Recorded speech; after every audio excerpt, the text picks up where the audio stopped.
रहमान रहीम। नाज़रीन, इस्लामाबाद से इस्लाम की बात करने के लिए सैयद जहांगीर शाह सईदी हाज़िर खिदमत है। नाज़रीन, जैसे कि आप जानते हैं, हमेशा हम शक्करपड़ियाँ से आपसे मुखातिब होते रहते हैं। माशाअल्लाह, यहाँ पर हमारे नाश्ते के प्रोग्राम होते हैं, खाने के प्रोग्राम होते हैं, बारबेक्यू के प्रोग्राम होते हैं, इफ्तारियों के प्रोग्राम होते हैं।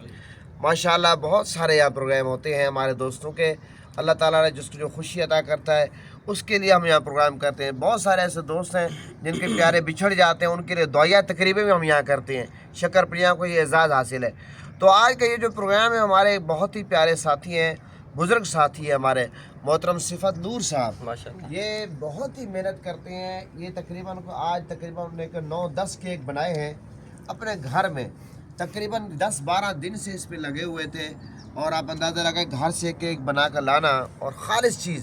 इस वक्त आपको पता है बेकरियों में बहुत सारी चीज़ें मिक्स होती हैं, कीड़े मकोड़े, लेकिन अल्हम्दुलिल्लाह ये वो रिज़्क़ है जो इन चीज़ों से पाक है। तो हम सिफत नूर साहब का शुक्रिया अदा करते हैं। और हमारे बहुत सारे मेहमान जो गुलाम यासीन साहब की मार्फत से जिनसे हमें तारुफ हुआ, माशाअल्लाह बहुत अच्छे दोस्त हैं हमारे, और हम इनका खैर मकदम करते हैं यहाँ तशरीफ़ आवरी पर। आज हम आप जानते हैं कि हमेशा हमारा कोई ना कोई टॉपिक होता है, और आज का जो हमारा टॉपिक है वो है शर्म व हया। नाज़रीन, बात ये है कि आका अलैहिस्सलाम का एक फरमान है कि जब हया ख़त्म हो जाए फिर जो चाहो करो। ये जो आपने एक बात सुनी हुई कि चोरी सीना जोरी, आपने ये सुना हुआ है कि झूठ को सच समझना, आपने ये सुना हुआ है कि हराम को हलाल समझना, यानी कि अपने हक को नाहक समझना। इस तरह ये बहुत सारी बातें मशहूर है। ये तब होती है जब कोई बंदा बेशर्मी पर उतर आता है। हया एक ऐसी चीज़, हजूर की हदीस है, जब हया ना रहे तो फिर वो जो चाहे करे। तो हमारे माशरे में हम ये देखते हैं कि दिन ब दिन ब्याही फैलती जा रही है। और फिर हया, हमने अल्लाह से भी हया करना है कि हम अल्लाह के बंदे हैं, अल्लाह ने हमें क्या कुछ नहीं अता फरमाया। और हमने जब अल्लाह से हया करना है, वो कैसे करना है कि हमने अपने दिमाग को बुरे ख्यालात से बचाना है, अपनी नज़रों की हिफाजत करनी है, हमारे पेट में लुक़मा हलाल जाए। हमने बंदों से ऐसे हया करना, हजूर की हदीस है, जो बंदों से हया नहीं करता वो अल्लाह से भी हया नहीं करता। फिर हमने फरिश्तों से हया करना है जो हमारे कांधों पे बैठे हैं। फिर हमने आका अलैहिस्सलाम से हया करना है जो हम हजूर के उम्मती हैं। हजूर ने हमारे लिए क्या कुछ नहीं किया, हम आका अलैहिस्सलाम के बतौर उम्मती क्या कुछ कर रहे हैं। फिर मखलूक से हया, बुज़ुर्गों के हया। पहले आप देखते थे जब कोई बुज़ुर्ग घर में आता था, माएँ बहनें फ़ौरन दुपट्टा सर पे कर लेती थी, लेकिन अब ये चीज़ें कम होती जा रही हैं। पहले हमने ये देखा था जब कोई बुज़ुर्ग बात करता था, जवान फ़ौरन खामोश हो जाते थे। अब आप देखते हैं कि घरों में वालिद बात कर रहा है, माँ बात कर रही है, बेटा मोबाइल के साथ खेल रहा है। अब पहले आपने कभी ये नहीं देखा कि ये तो आपने देखा है कि कोई बंदा साइड पे बैठ कर पेशाब कर रहा हो मजबूरी के बिना पे, क्योंकि वाशरूम पहले नहीं होते थे, अब तो हर जगह वाशरूम है। लेकिन अब आपको ये चीज़ देखने को मिल रही है कि जनाब आली रोडों पे लोग गाड़ी रोक कर खड़े होकर पेशाब कर रही हैं। शराब की बोतलें आपको इस्लामाबाद की फुटपाथों पे मिल रही हैं। तो ये जुए लोग रोडों में पहले छुप कर खेलते थे। आपको पता है गलत काम हर दौर में होते रहे, लेकिन सरे आम होना, मैं ये समझता हूँ ये बेशर्मी की इंतहा है।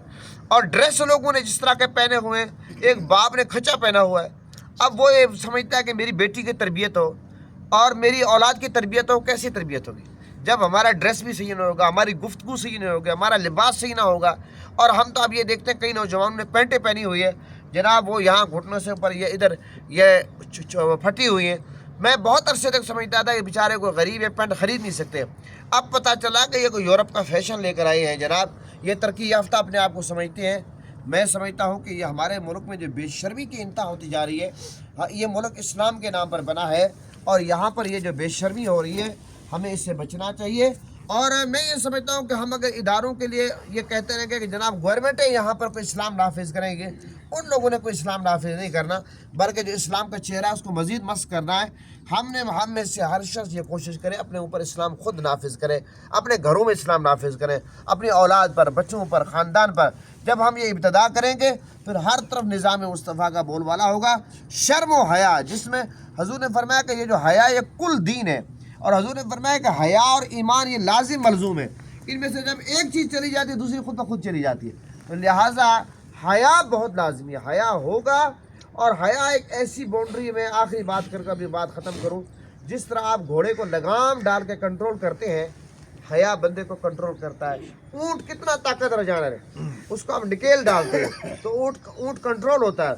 ये हया एक ऐसी चार दीवारी, एक ऐसी बाउंड्री है میں سمجھتا ہوں کہ جس کے ذریعے بندہ کنٹرول ہوتا ہے، حلال حرام کی تمیز رکھتا ہے، سچ جھوٹ کی تمیز رکھتا ہے، ماں بہن کے رشتے کا احترام کرتا ہے، بزرگوں کا احترام کرتا ہے، جب یہ پردہ ہٹ جائے، جب یہ باؤنڈری ہٹ جائے، جب یہ حیا کی دیوار گر جائے، پھر کوئی فرق نہیں رہتا۔ پھر اخبارات میں آپ پڑھتے ہیں کہ باپ نے بیٹی کے ساتھ زیادتی کی جنسی، اور پھر آپ یہ دیکھتے ہیں کہ استاد نے شاگرد کے ساتھ جنسی زیادتی کی، پھر آپ مدرسوں کے واقعات دیکھ رہے ہیں، یونیورسٹیوں کے دیکھ رہے ہیں، کالجوں کو دیکھ رہے ہیں، معصوم بچوں کے ساتھ زیادتی، معصوم بچوں کے ساتھ۔ یہ کیا ہوا کہ حیا کی دیوار گر گئی؟ لہٰذا ہم نے حیا کے پردے کو ہٹانا نہیں ہے، حیا کی دیوار کو گرانا نہیں، اس کو سلامت رکھیں گے تو میں سمجھتا ہوں کہ اسلام کا بول بالا ہوگا اور ہم سب شرم و حیا کے ساتھ جئیں گے تو میں سمجھتا ہوں کہ دنیا بھی ہماری سنورے گی، آخرت بھی سنورے گی۔ یہ میرے حیا کے حوالے سے انٹرو تھا۔ اب میں محترم نوید صاحب کی خدمت میں گزارش کرتا ہوں سورہ کوثر کی تلاوت، اس کے بعد شاہ جی کلام پیش کریں گے، پھر انشاءاللہ دعا